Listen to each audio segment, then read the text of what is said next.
Greetings, this is F.R.I.D.A REUNITED. I welcome you to my recap of Critical Role Campaign 3 Saga Bell's Hells.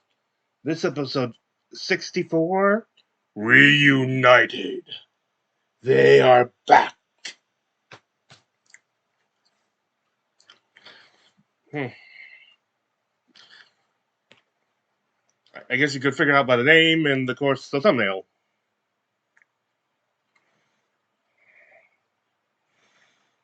You could see all the main cast back at the table today.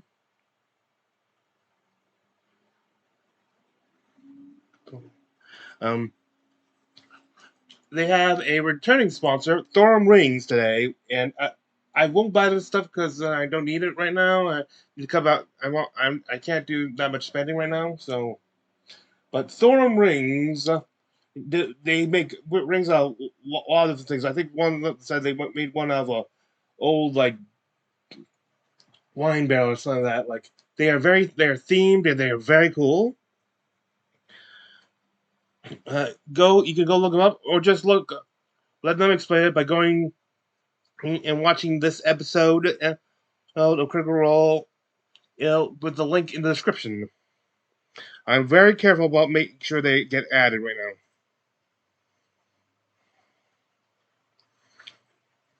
There was a little ad called Sam Talk, him just talking about advertising stuff.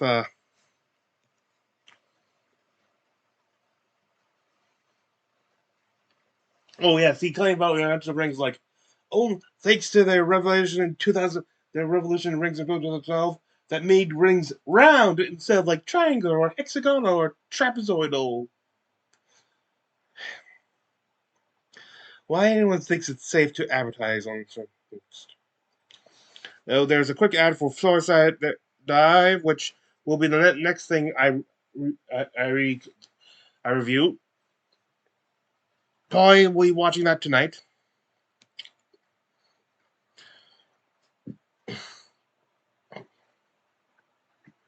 They do the recap of what's been going on after the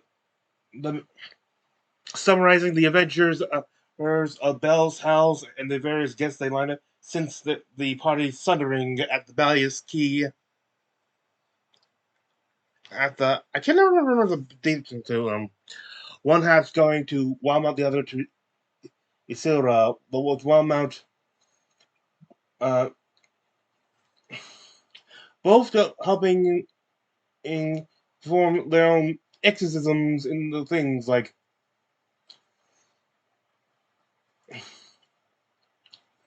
who like they managed to like in Uther team Wildmount managed to uh, talk it out with the spiritual bull Umadara and get him to leave, and then not even really bother with the flies and that spider-like thing the cat just I don't know. And then getting new information on Luminous and stuff, and of his old residence of the fallen elven city of Malasmir.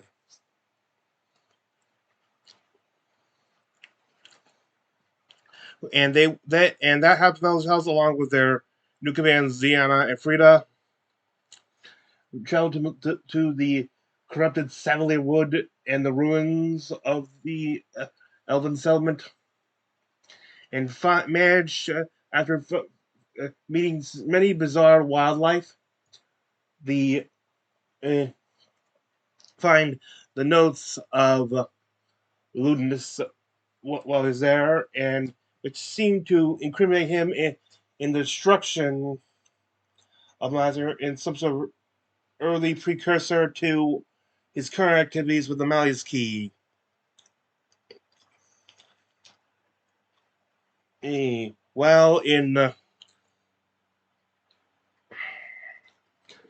Well, the team Wildmount end up going to the rural town of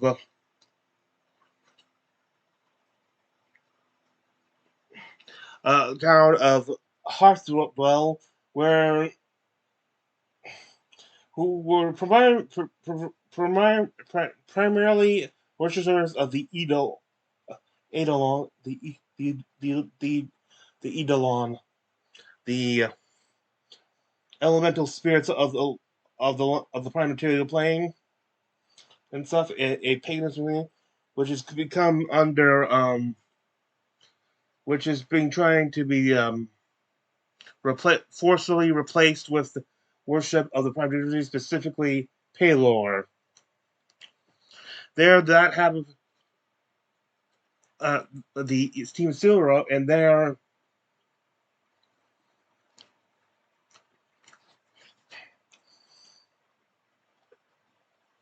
And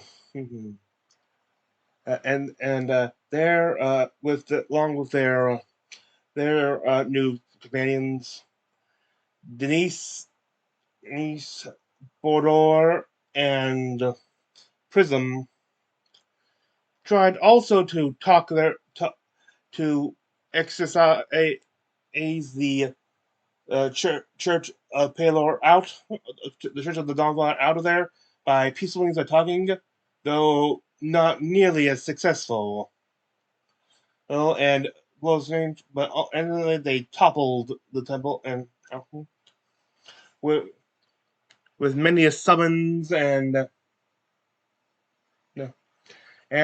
then directed by the elder Adine to seek out her old mentor.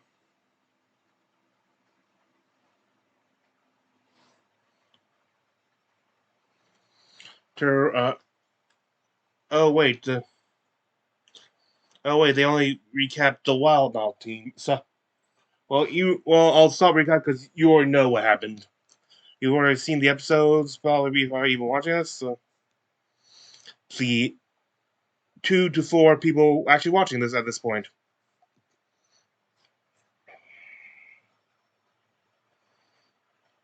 There, after we pick up with Team Wildmount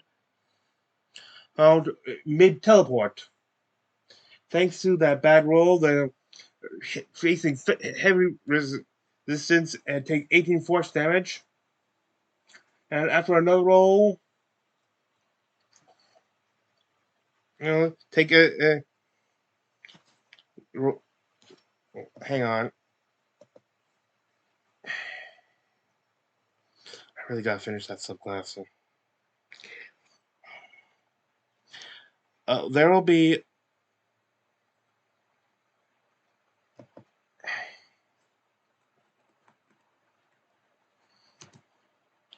mid-mishap teleportation. You roll again. I roll low again. No, you're gonna roll so good. You can keep rolling low and just keep taking damage. We're gonna be so fine. No!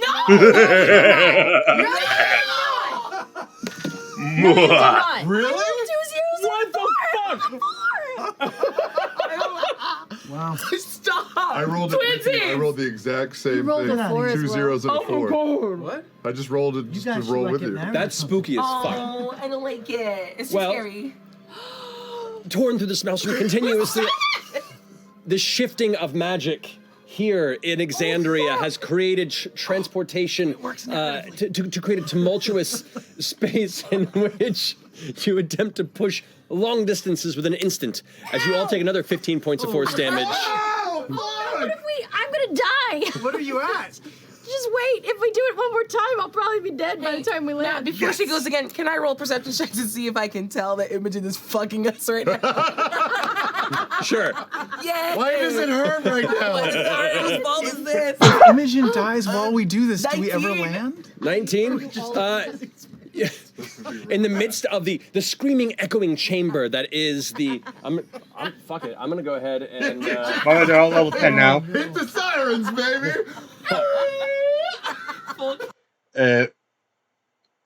There's a lot more clips for this particular one, and I'm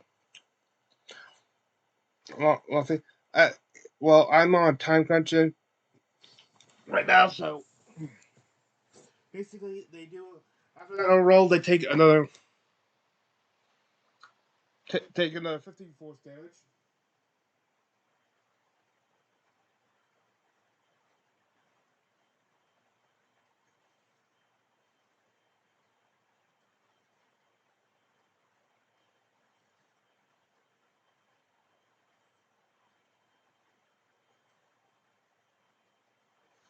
They notice that they see once again. I think that they can see difference. They've teleported, but things are still seem a little similar, and they realize that they've teleported. Like they're closer to Marquette now, but they're still in Wildmount. And based on a distant mountain range which they think is the Fouquet, they really haven't gone that far in the grand scheme of things.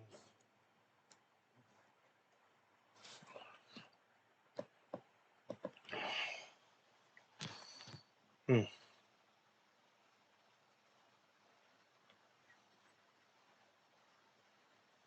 Oh, third charge, she rolled 13 and allows them to escape. Deanna casts the mass cure wounds on the group, and they determined that they are in the graying wildlands.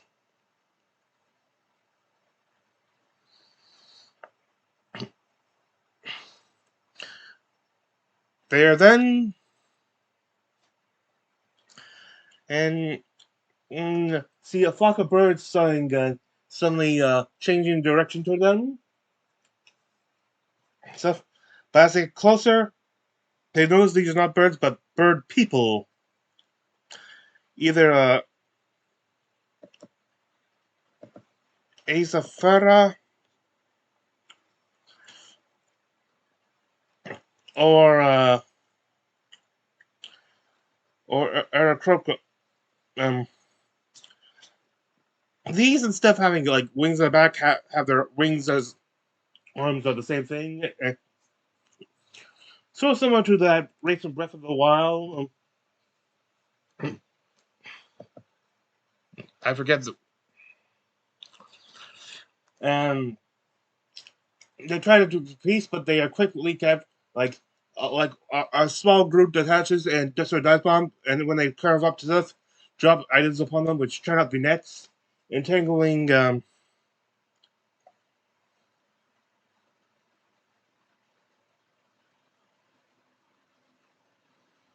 I forget.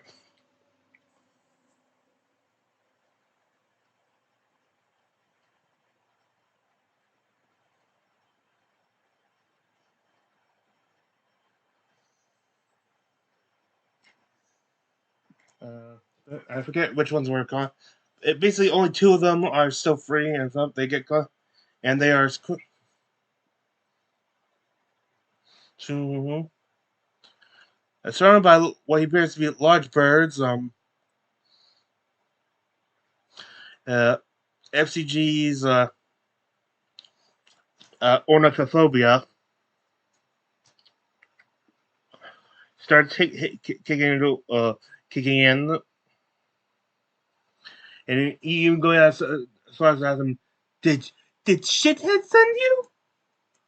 You know, it's that necrotic bird that he's supposedly chasing him. We thought he was just being paranoid, like he thought all this stuff, and he just first having to remember, no, it's an actual single entity hunting him.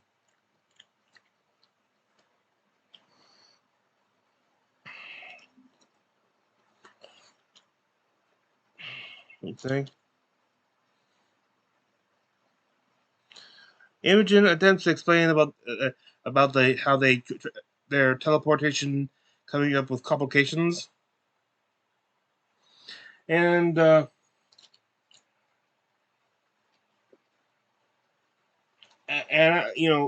attempt to also explain it, like want to explain it to the leaders of these people. Like I just have this memory of thinking, oh, it's like a take me to your leader thing, but eventually they convince them to let them leave, though, because they don't even fully know where they are at this point, so it's not they could give away the secret.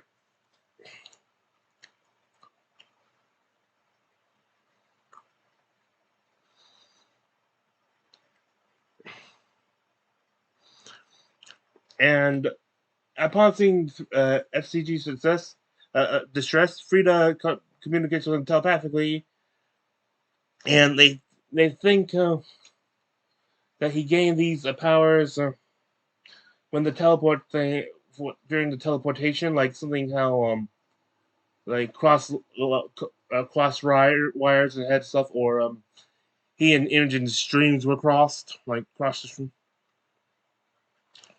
But he can now use telepathy. They are they are airlifted away by the creatures being blindfolded, so they cannot know the path to back to, we'll call it a nest. F.C.G's stressful, though, however, after being carried by the large birds, hit the red.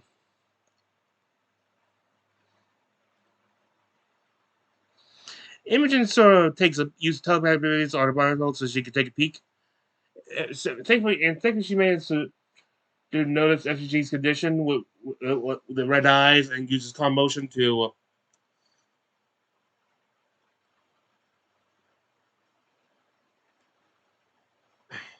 And for the rest of the thing, in order to get through it, he really and not go back into red, he continually casts it on himself until they land.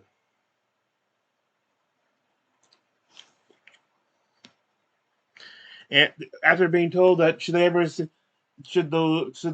flock ever see them or again, they will be killed.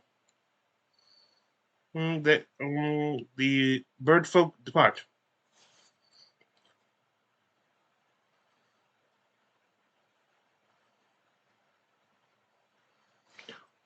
Oh, hang on.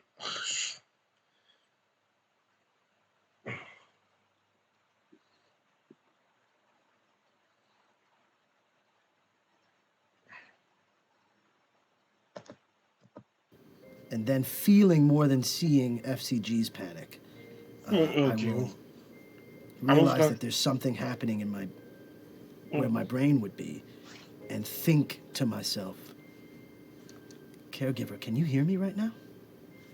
And you can. What? Can you hear me?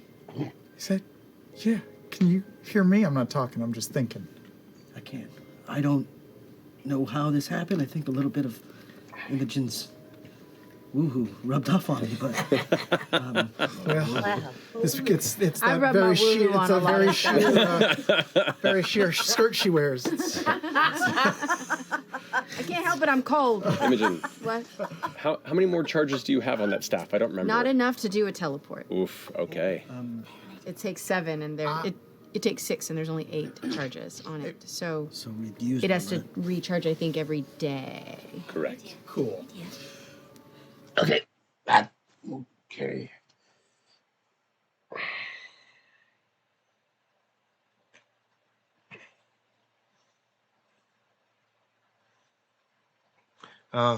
Upon taking a night's rest to recharge their staff and the teleport spell,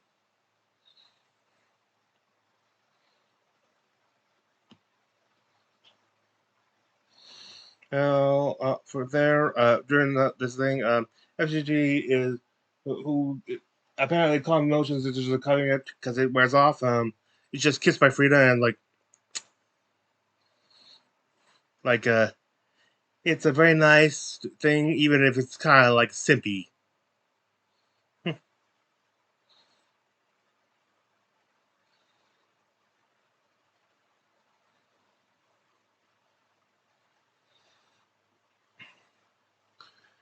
uh,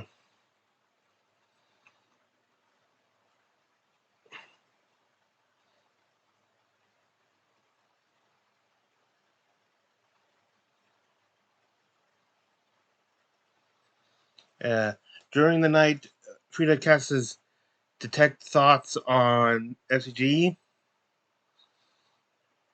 who I will say was calm down enough not to be violent, but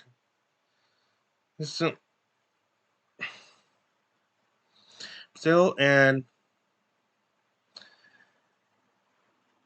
uh, he discovers what is described as an instructive but immovable intent to kill, destroy, and cleanse.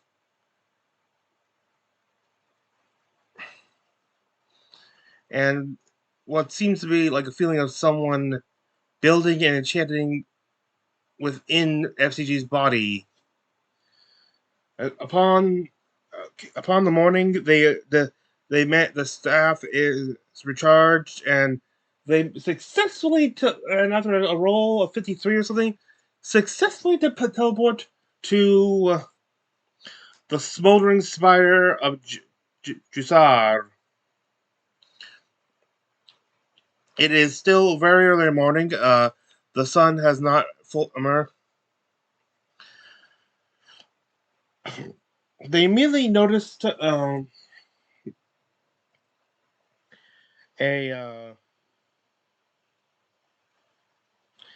that the city seems to be a military. There's a major military presence. The city appears to be a staging ground now, likely for a campaign against the for campaigns against the Mayor's Key. Also, they noticed many magical lights in the town, just like in Uthadern, are out. Or at least diminished. They notice also. They also notice the variety of standards. So a variety of standards amongst this new military presence.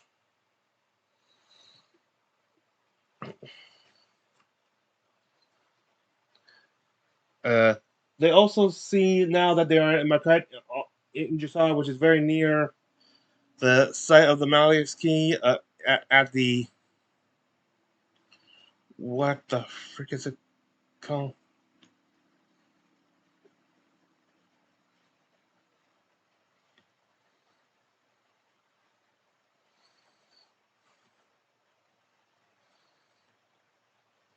Basically, at the excavation site, we'll just call it.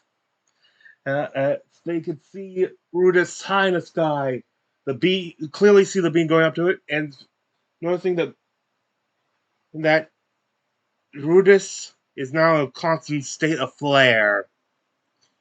I wonder. I'm guessing that means all children born right now are Rudis born.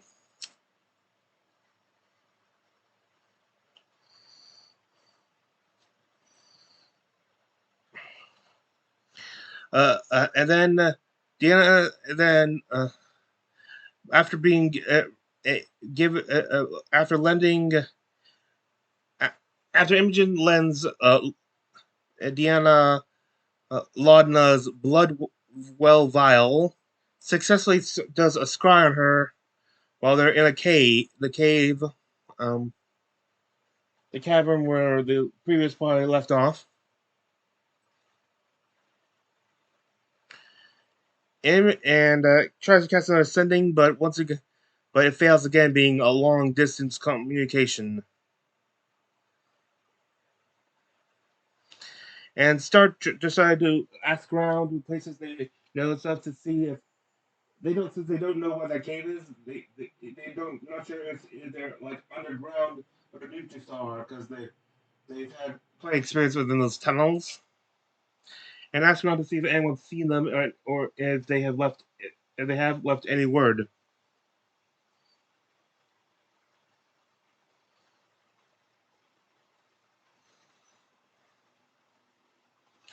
Oh, mm. Oh, well, they go to the Sitten's Well, and we once again meet the fan favorite NPC, Pretty the ogre,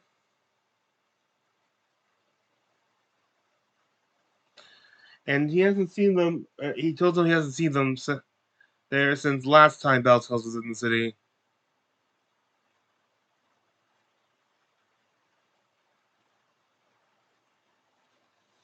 They find out also that travel amongst the city is now more difficult because the gondolas are no longer working. Which I guess Imogen should probably be happy about because now Fern cannot torment her with saying, "Oh no, it's shaking."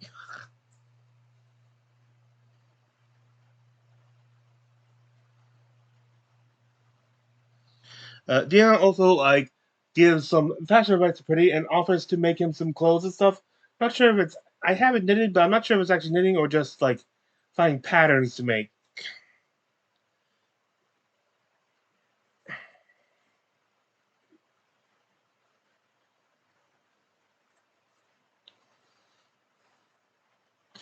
As dawn breaks, they can now see they see that the skyport and the nearby mountains are crowded with airships, like different skyships, and a lot of which are combat grade.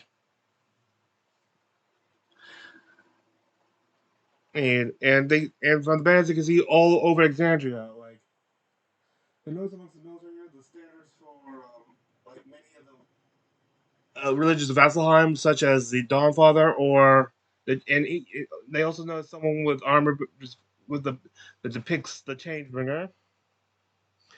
There is the standards for from the Clovis Concord and the Taldori Council, which gets them excited because they may be able to get certain answers from.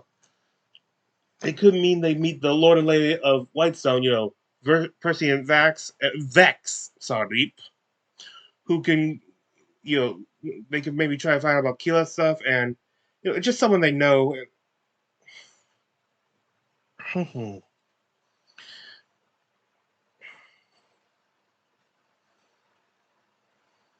uh, uh, do, uh, they reach one of the non-working gondolas and find a long queue for a broom skimmer, which are the I think smaller flying things that use like as usually private yachts or stuff or private protection from mobile here, which have been redirected for general transport between the spires now that the gondolas don't work.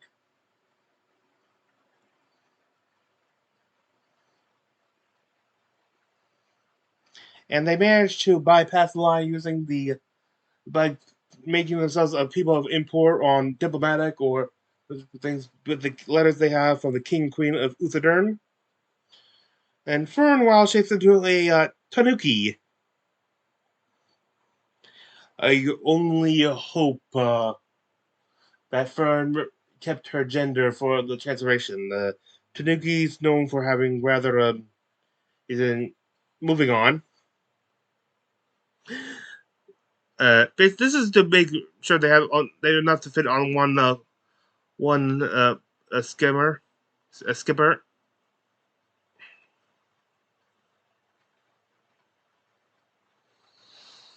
Think uh, I don't remember Fern trying to act up. Well, Fern being a Tanuki cannot really play on Imogen's for high school now, so count your blessings, Imogen.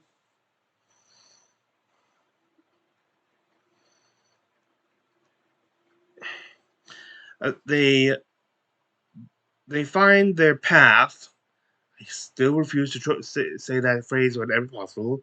Uh, to the Spy by Fire Inn, where they're greeted by Ishir, I forget what they're called here. I remember like at the beginning when they introducing the races and everything, they have these new names and stuff.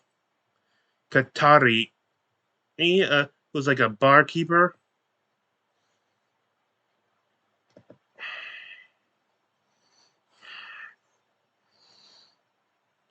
Still no, he also says he's not seen the rest of the group,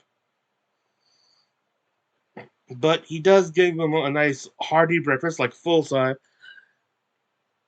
Imogen you sends magically sends a message asking if she's seen Lana. And Lana, who is still alive, thank whoever you're thinking right now. Oh, it tells that he hasn't seen her. Chetney tries to score information off of the soldiers breakfasting at the inn.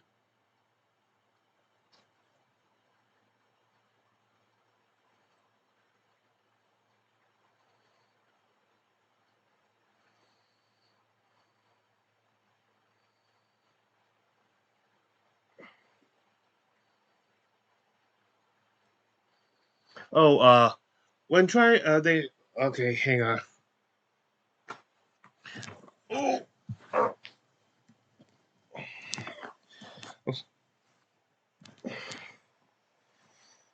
okay. Uh, the soldiers are kind of getting kept out of the loop, and command is decentralized. As I don't think this was a worldwide agreement to go and stuff. This is like all the different powers of the world. They'll still go on and set forced to figure out what's going on, and it's kind of clear to uh, where the disturbance is when you have one of your moons tethered in place.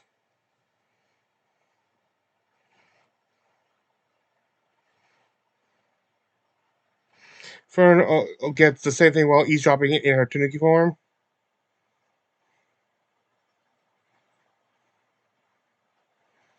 Uh, Hearing something about running perimeter around grounding site, which I'm guessing maybe is a landing zone closer to the excavation site. Dion rents a room for Bells in Bell's house names and leaves a note for Tina Silva as that they are safe and stuff. Frida asks Imogen how she's doing, and her trying to cover her, saying they'll find out soon. We see a bit more of F.C.G's jealousy. He's playing off as a joke stuff. I'm wondering if this is not actually going to be a problem in the future, a legit problem. And then else, at one point when Imogen hears about, not Fern hears about about there being the council people bringing the mark of the council Daldori there, you see Ashley kind of give like a shaking her shoulders and stuff, which thanks to listening to even if it was late that episode of Force, that means that Fern's tail is wagging, and she's got mischievous thoughts in her mind.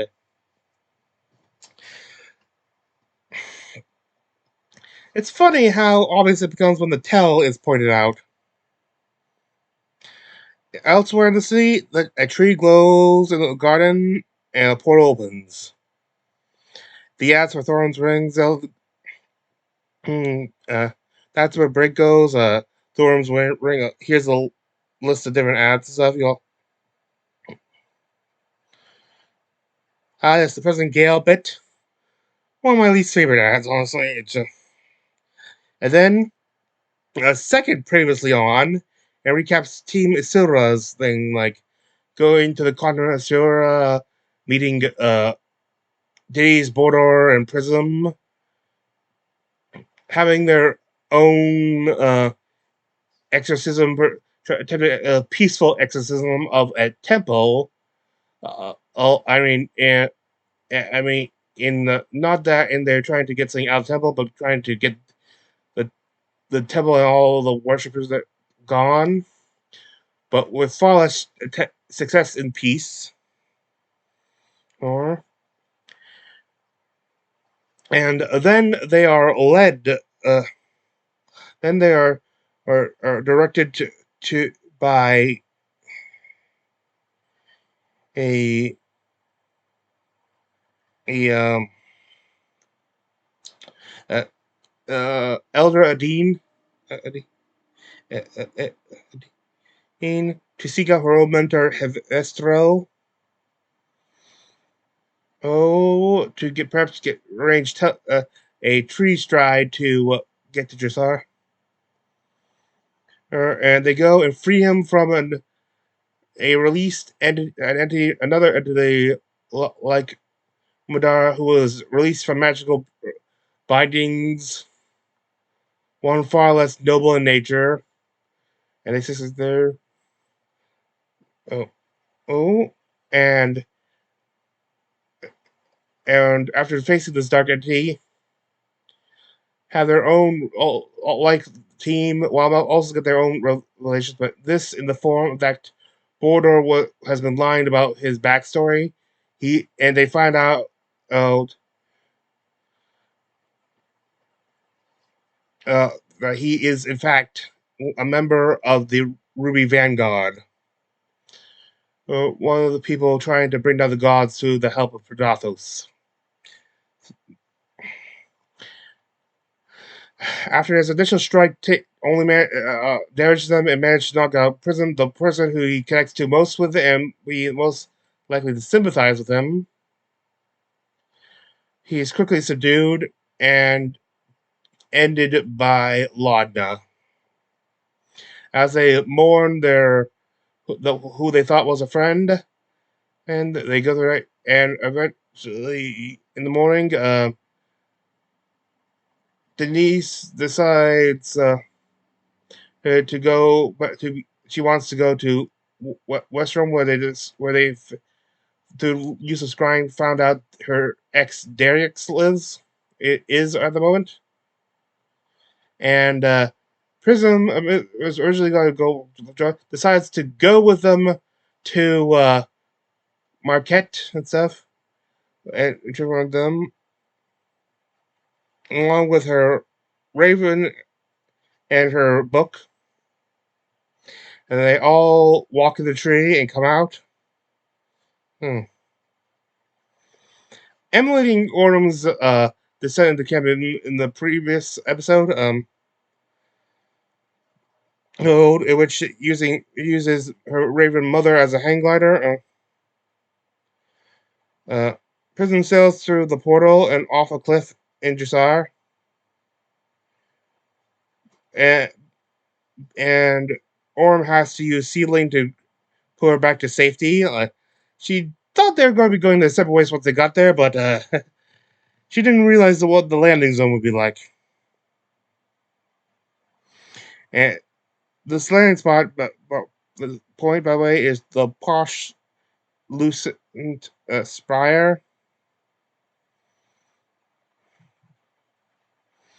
And they decide to convene and try to figure out what to do now. Laudna suggests first going to the Starport Conservatory for Prism, who has decided not to reveal that she is instead of being an apprentice mage to the Cobalt Soul, she decides to present herself as a high mage of the Cobalt Soul for more access.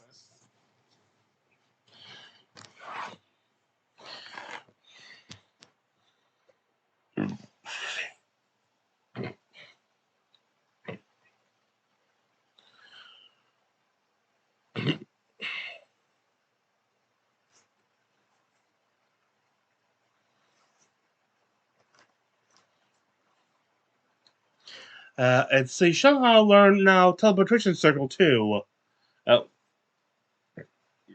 It's never really made clear how. At least I didn't need to pick up how this is done. They head toward a gondola, which apparently some of them are still working. But they sense a nervousness in the air. And while riding the gondola, they interrogate a fellow passenger, a courier, about what's going on about this, but basically learning that there was this very nervous guy, reveals that there were celebrations during the actual solstice, which you already knew that was going on around Alexandria before things started going weird. The RPG. How they were having one in Hearthdale when they're doing.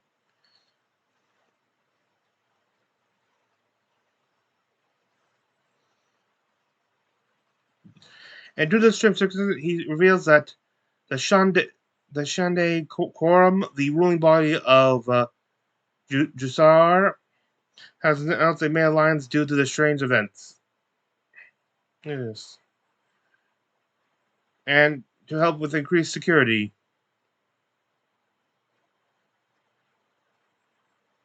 They go on and try to suggest more places for Prison to visit, where she can get more information and maybe magic. places like the Ascension Rise University and the Prakash Pyre within the Temple of the Dawnfall there. I think that's back in Vasselheim, like, I forget.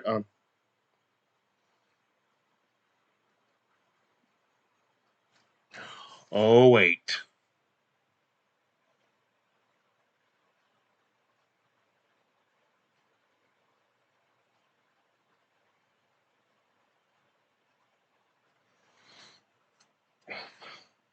Okay, I have 2 points of interest here.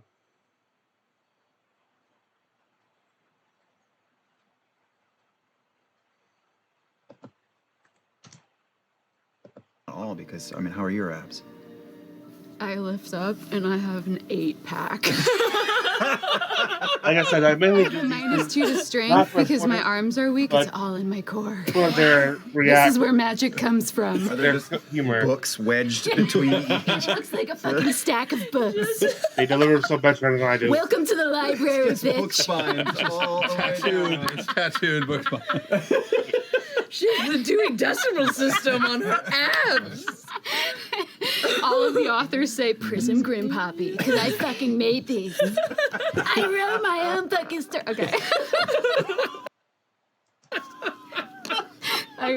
Okay, that's quick. And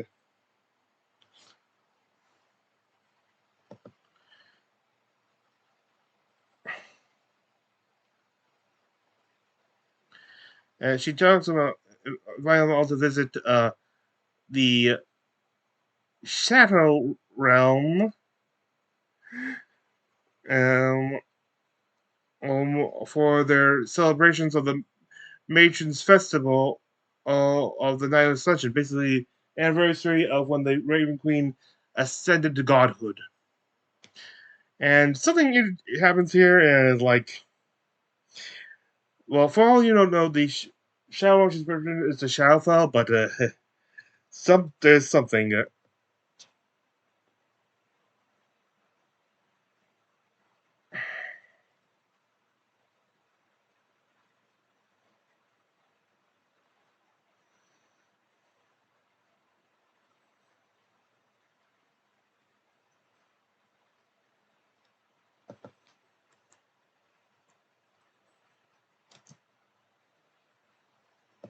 +2. This is totally a walk and talk through the streets. Yeah, Yeah. this is very much. Yeah. Do you want to come, Warren?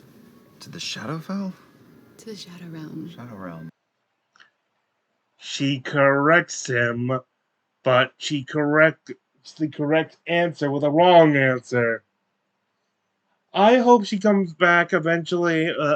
She mentions that's there. And the Matt just has NPC correct her, or like she's trying to pose as this all-knowing high mage with global soul stuff, and she does this, and someone catches her on many of her some of her inaccuracies. Like she tells them how she summons a. Like later on, they mentioned when they're recapping what's been happening. She mentions how she summoned a devil and stuff, and like you summoned a demon. There's indeed there's specifically a difference between them, and they hate each other. If a demon, if you were in front of a demon and devil, they no while they refine each other when they heard you compare them as the same thing, they would both just no look not you and attack you.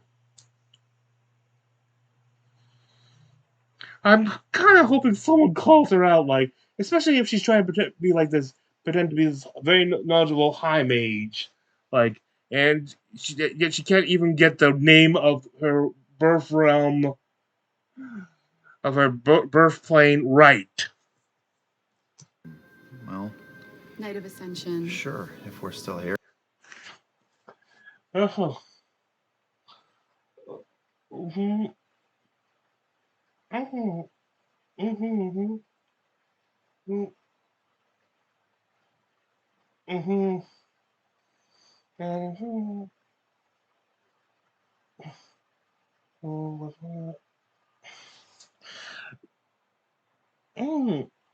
Mm-hmm.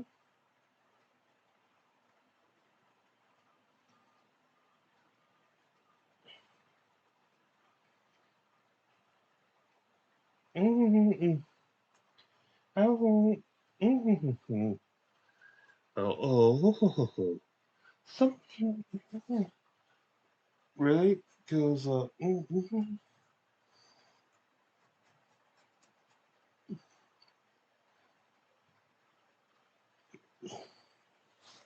And well, mm-hmm. It's the shadow phone. Mm-hmm. Here in 2 weeks. And well, anyway, like just personal grievance. Oh my god, man! They know some of more military forces in town. They reached the Spire by Fair Inn, and they spot Imogen stuff, and finally they are reunited.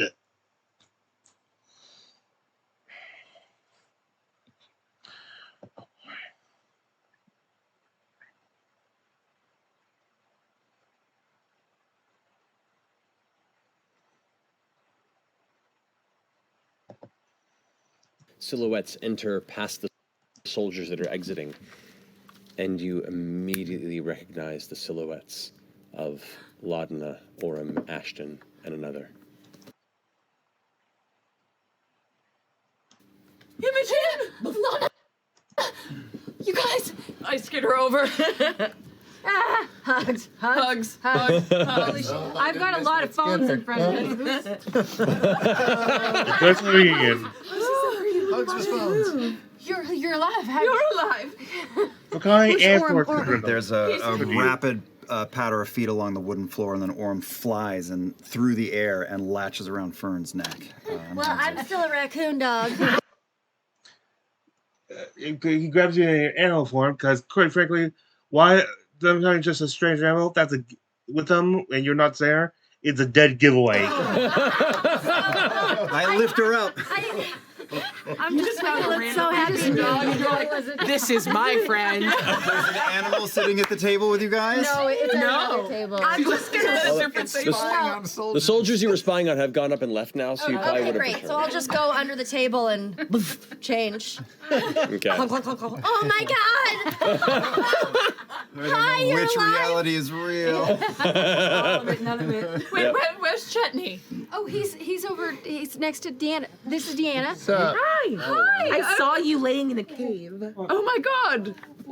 Really? Hi.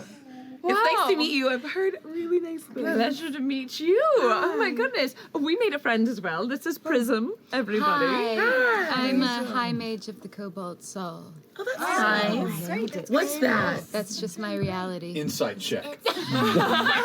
The Spire team is. Yeah, no, I buy it. It's fine. This is Frida. Oh, we were making out in the corner. What? Oh, what's going on over here? Oh, Hi, Is this another? Yeah. Is this another? You're my tongue. Yeah, my name's Frida. they have a name. Yeah. Rita. You're so tall. Oh my gosh, you're alive. First time I've ever heard that. Yes, I am. Yes, I am very tall. We actually were able to peek in on you all as well. What were we? What did you see? Wind is very important. So when? Why? So Wait a second. I have an idea. If you want to speak, you hold the conch. touches my conch, I take your throat. Touch that. It's been places. Yes, you were just walking through a snowy tundra mountain. Great. Okay, that's all we were doing. We had a threesome. Oh. Well, And now they start getting into. I didn't take many notes here because it's mainly just them telling their own account of what happened to them. They're like stuff, important things like Melasmere, that. And I got to say, they really got to bring. If they after this, Imogen should totally bring Lana to the Severly Woods at some point. She'd love it there.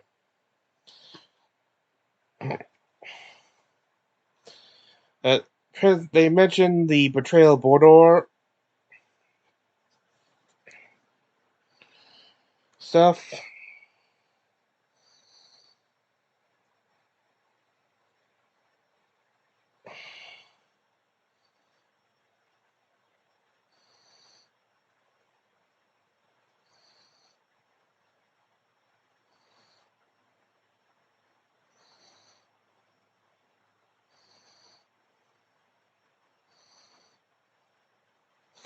Here, they talk about what happened in Walmart, and then they start talking Isilra, like being everyone what happened to them. They mentioned how a team Walmart after is kind of shocked to hear that they helped attack a temple of the Dawnfather, especially Dion, who is a cleric for Paylor. He's like. They said, we destroyed it, helped destroy a temple. It goes, wait, I'm sorry, wait, what?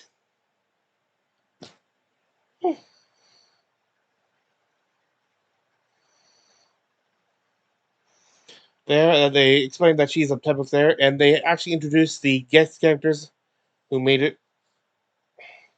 They explained that they talk about the two campaigns that they left behind in the Silra. They left after at Silra, the Denise who was running,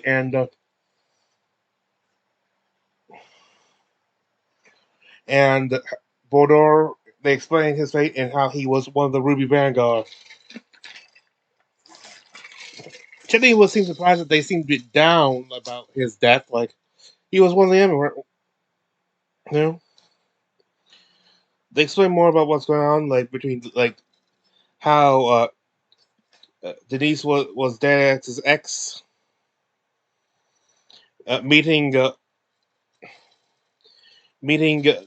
Old Guard, who didn't was not what they were expecting. Stuff, meeting King King, Dion killing a goat. The X-rays. They and how they F.C.G met his deity, the Chainbringer. They formally introduced F.R.I.D.A, who gives a playback, who plays back Imogen describing whatnot, and which kind of embarrasses Imogen. Diana is kind of when they're talking about like what they did with the Dawnfall channel and what the people there was doing. Uh, Dia has to leave the table. Leave the and have a private cast of commune. She asked the Dawnfather if working with Well House will help save God, but when it comes to Bell's Files, even the Dawnfather is clueless. She then asked if his disciples are perpetually doing harm in the world. He said they're doing what's necessary for the good of our people. So, yeah, Pelor is kind of low on my list of deities right now in Exandria. Mm.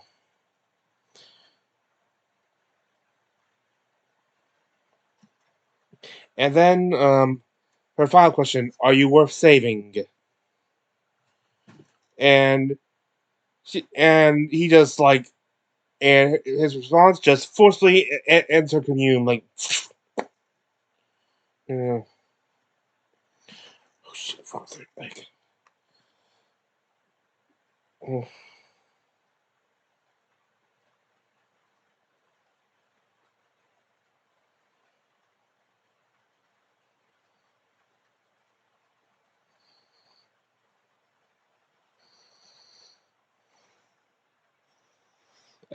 They talk about say a lot of things like they just at one point they referred to French Frida refers to French Grass as faithful caregiver. They wonder, wait, is that what it merely means? And apparently so. They mentioned how there's a name under his plate.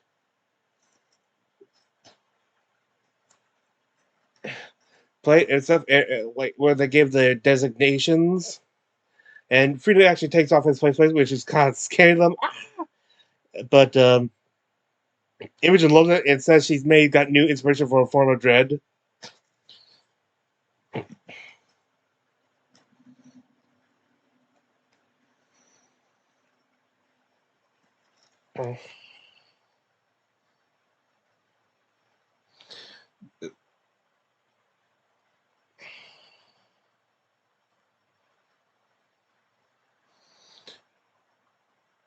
Oh wait, there was some. Oh, this was. Oh wait, there was actually one more thing about when she did the command spell was cast.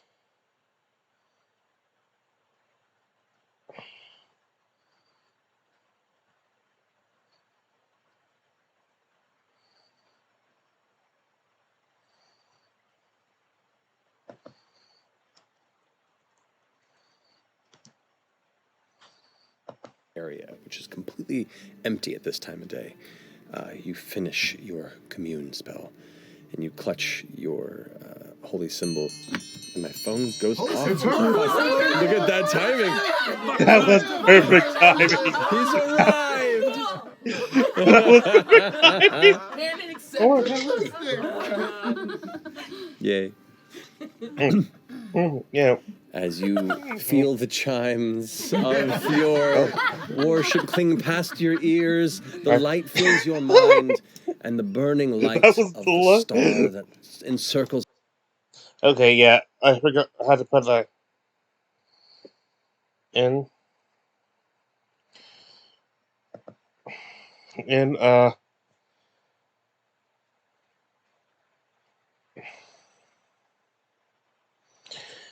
Prism reveals that she knows of 23 ley lines nexus in Exandria before the solstice. I'm not sure how many there might be now.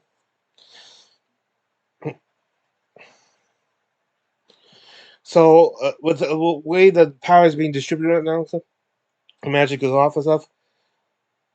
A lot of people are probably making power grabs of various natures.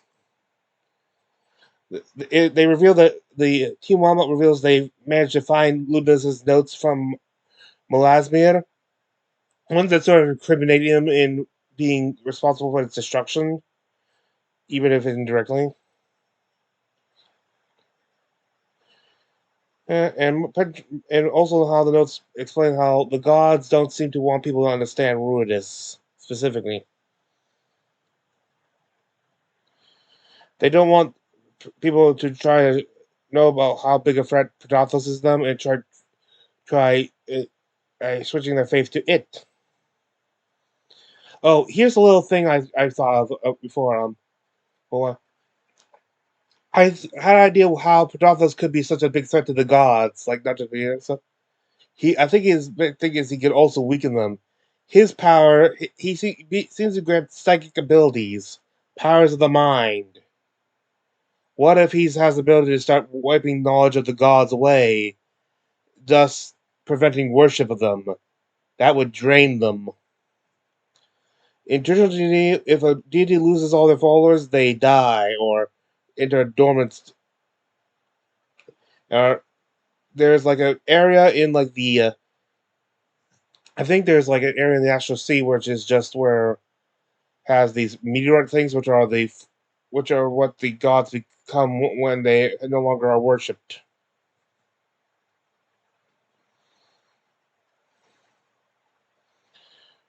Team is still mentioned how they find the F.R.I.D.A skull all in the crater. And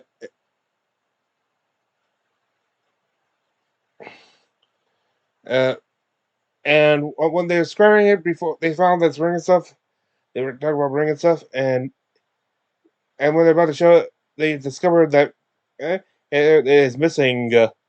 We know because we see the roll stuff that Fern pickpocketed. Like you go to shoot. Wait, do I have this on?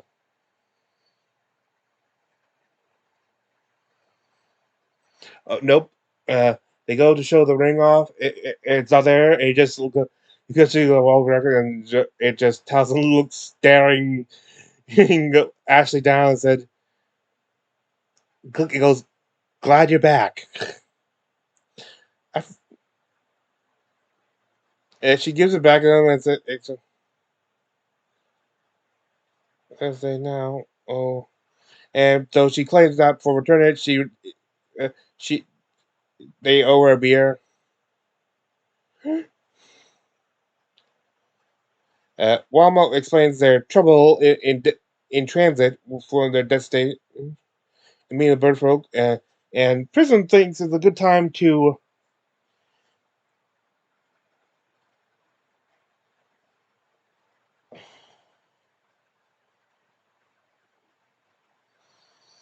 uh, mother her raven, and has it summoned on F.C.G. Solar, the ornithophobic.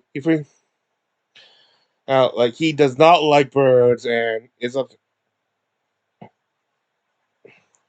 It doesn't help that she like, just like shithead, poops on him. Even goes so far as to try to banish her.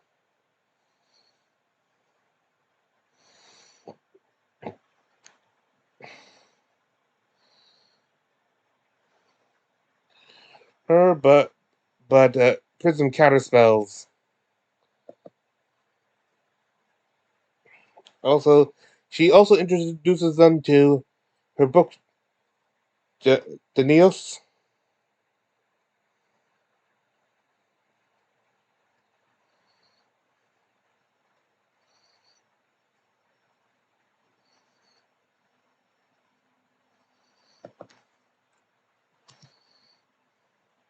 Arcane, right, Daniels?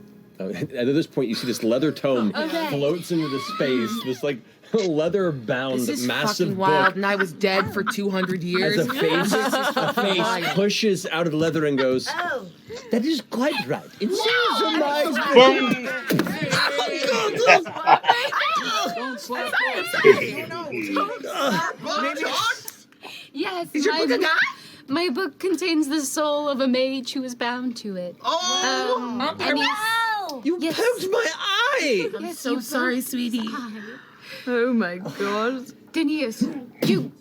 Yes. Oh, okay, it came back. You got the impression that it was arcane magic that was amplified, right? Specifically, not necessarily divine or any other things, or was it all magic? The best I could ascertain, most magic was entirely amplified in the presence of these spaces. But I also am not a specific researcher of divine specifications, and I've only been your book for some time, so... Yes. Was there a little heat in that tone? Can I insight check the book? We're working He's on very it. sassy. Yeah, he's very sassy. This is what he does. Yeah. Can you read his mind? Can I read his mind? Basically, an open game. I don't think so, no. I'm gonna try to I've been detect sitting on that thoughts one on your before. book. I'll give you another ale. Trying to detect thoughts in the book. The surface thoughts of the book go, why is she staring at me so intently? I don't trust this troop, and I'm a bit curious as to why we've wandered into such mixed company. Are you a good book or a bad book? You speaking to... Anyway, I gotta finish up this thing soon, so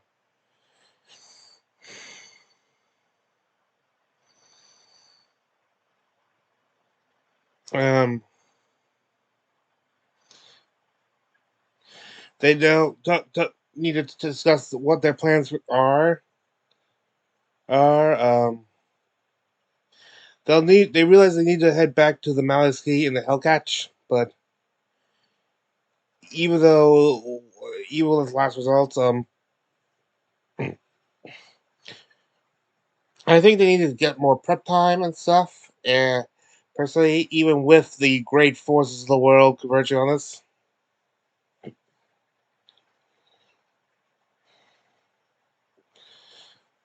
Chetney recommends them going seeing who the frick is this again? A member of the House of Deo.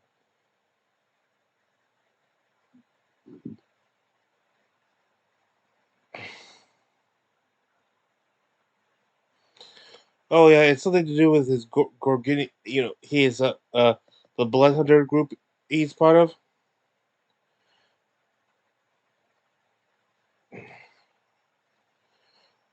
And then Orm asks Dion to scry his home, and because he wants to know see if they get information that way. And as a scry, he gives her the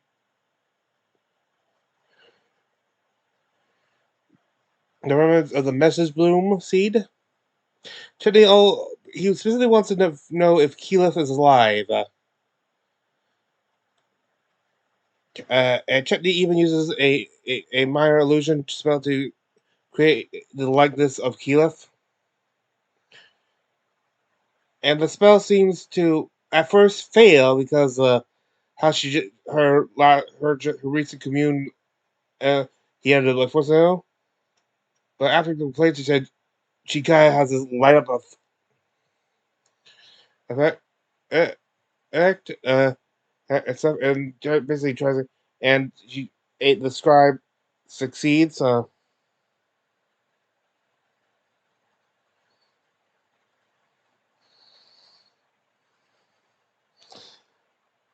Mm, and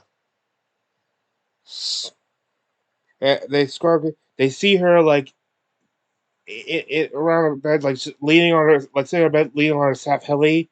You can see she is heavily wounded from the incident at the site, the excavation site, the house at Melalix Key. Red marks, wounds, and stuff you can see all along. And it's been like at least a week since that, depending on. Though I don't think the timelines for each group go along are kind of equivalent. So I think there's things, but so her it's clear that she's not dying from her wounds, but they're not healing either. At one point, she tries to get up, but but almost to fall and has to be helped back to the bed before there.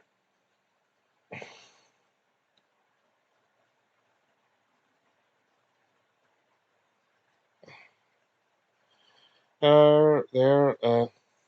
Sure. Orwell, relieved to hear that the voice of Tempest, still alive, is distressed that she is such a bad condition. So they comfort Orm by saying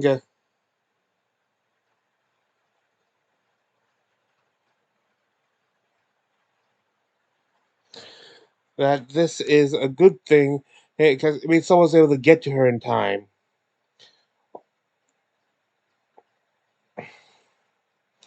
And Lana says they could try getting help from the druids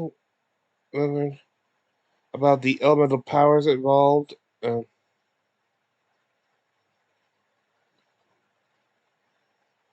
And Frida actually asks if Imogen's powers are derived from Pedathos,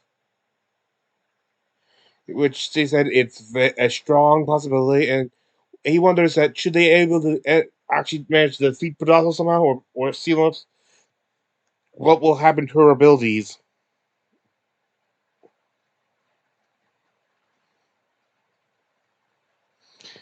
Frida then also suggests that they could maybe reconstruct the Malice key and use it to reseal to or prevent the full unsealing of Predathos. If not, use it to. This is a that's a timer. Uh,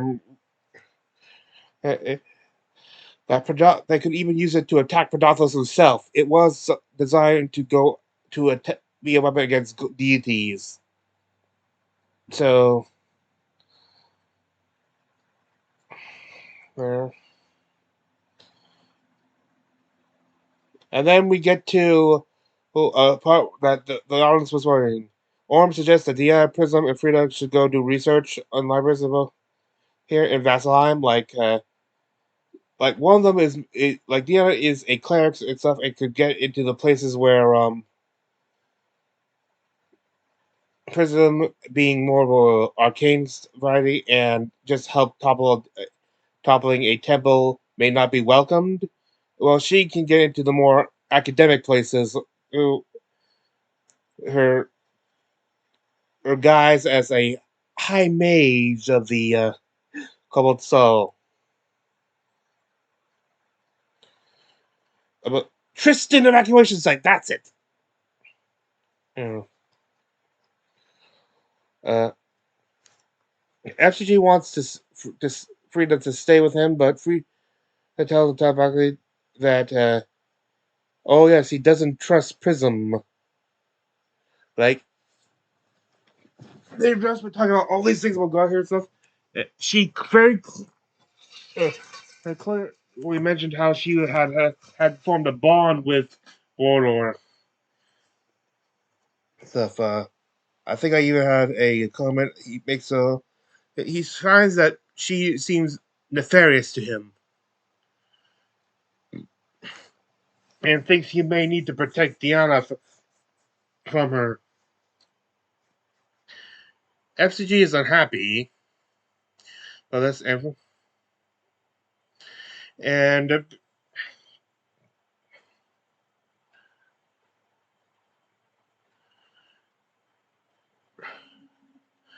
uh, Frida says that this will just be a short thing, separation, but I'm guessing as it says Frida here, but F.C.G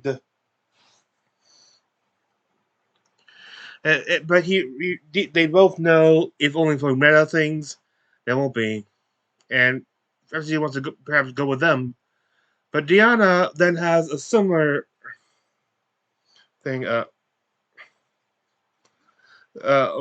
Said that he asked that he stay with their group, with the rest of the house to help keep an eye and protect uh uh Chetney. And Susan says he's the main healer of the group. And FG decides he doesn't need to flip the coin for that one. He decides to stay with. He already knows what the Changeover will tell them. FCG's main purpose is to help people, and right now that means helping the gods and all the people they. Because we have no evidence that Predathos, once freed, would help anyone. The gods have actually helped their followers, so at least some they have there.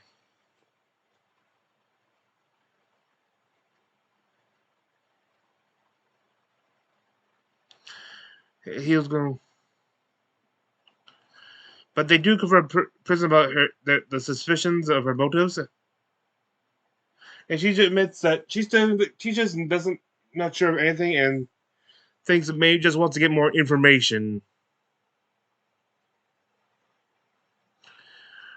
FCG admits that he doesn't trust her, and she makes a deal with him, promising to bring Freya back to him if he promises to bring her new best friend Orem back to her alive.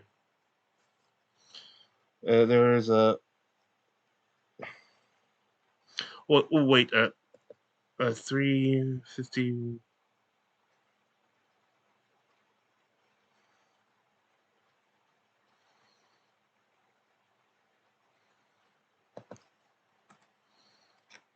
So here's what we're doing. So you roll insight. You roll, and then either add your persuasion or your deception, depending on what you're doing. Depending on what you're doing, without saying which one you choose, and just give me a final number. Oh God! I got a nat 1. I'm gonna be really honest. I don't know what's going on. I'm so fucking confused.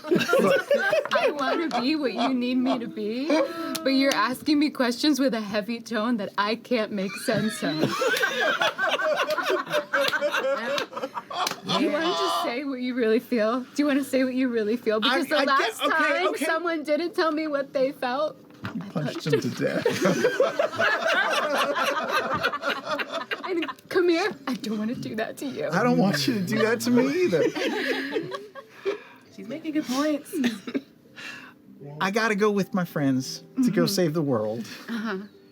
But this one here, Frida, I know you just met, but they're like awesome. Mm-hmm. And they make me want to have a life and be happy for the rest of it.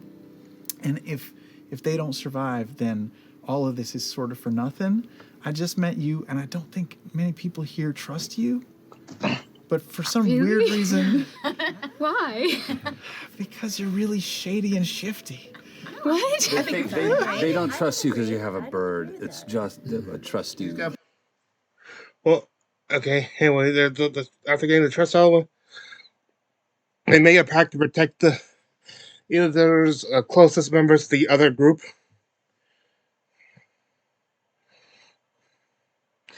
She felt that she's really bothered with them, though it might just be because they fought together.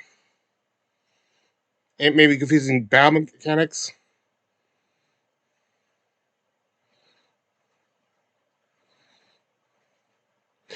And Lana objects saying that she felt she really bothered them over their shared trauma over being forced to kill Bodor.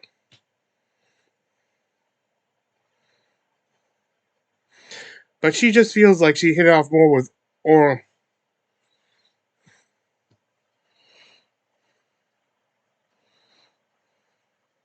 To seal the deal, she gives F.C.G a cigarette, although he doesn't breathe. Okay, good. Almost there.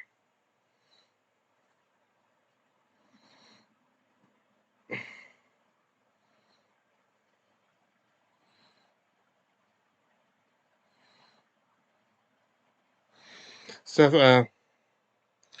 we have a telepathy thanks Chitney for showing him the importance to stay hungry. And if Frida gets a little furry, they'll find him. I really don't think he's actually capable of getting this curse. So.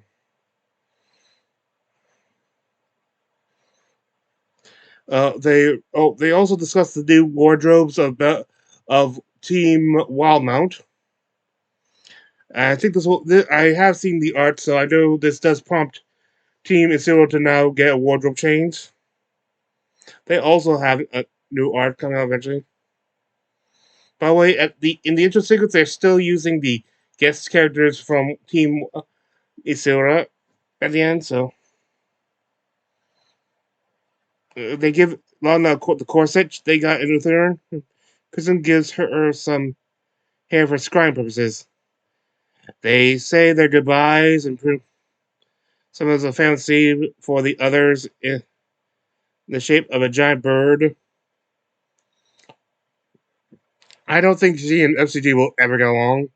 Frida kisses F.C.G, telling him in 100 years I'll never have the opportunity to have this opportunity.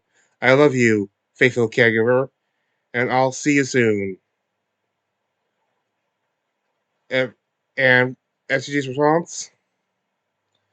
You will. That's a promise. I love you, Frida. Thanks for everything and for giving me yourself. Prison says goodbye and she then casts a large orm, making him 6'6", biggest in the party.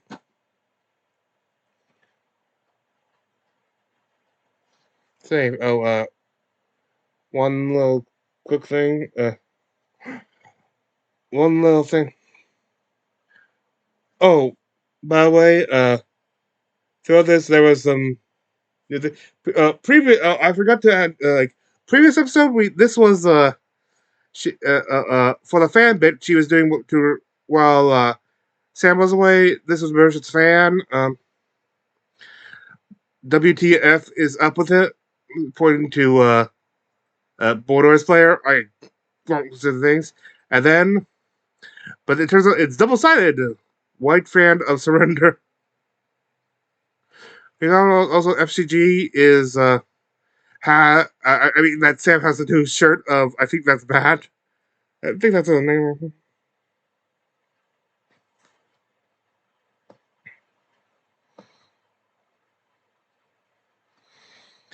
Oh, so Bird trauma. FC.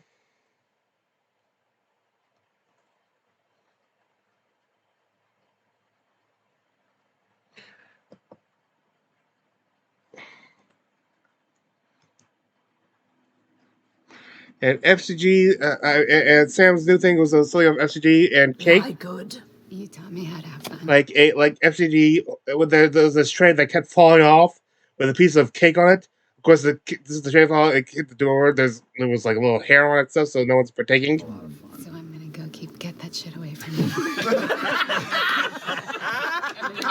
I trust her implicitly. Love you. I need you to put that in a garbage bag, tie it up, throw it into hell. That's where we're going. Can I, for like as a parting gift, summon a phantom steed for them, and make? Okay, we get to the Phantom Steed.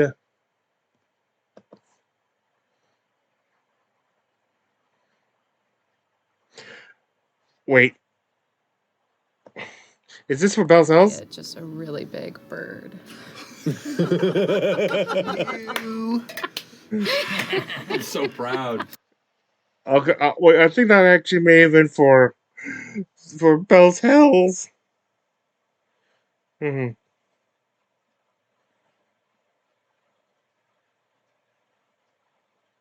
And well, as I leave, Dia make sure to cover every symbol of the novel with yarn.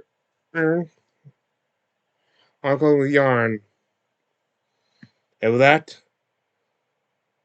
the guests these guests bid adieu to their time in Critical Role as Bell's Hells is officially reunited. Real quick, I'll go over a quick homebrew because I'm leaving in a few minutes and won't be able to publish this video in time before I leave. So I don't think I've done this one yet. This is for a racial exclusive feat, awakened ancestry. You must be a shifter. Throughout history, lycanthropes, which are who shifters are descended from, have often sought the others of the affliction for companionship and bonding. As such, some shifters have had ancestors who turned into multiple things. Some has ancestors who have different forms of other ancestors. Has thus, through a way to honor all their ancestors and stuff, and to improve themselves, they have learned to call off like the more remote aspects of things and gain an additional shifter form.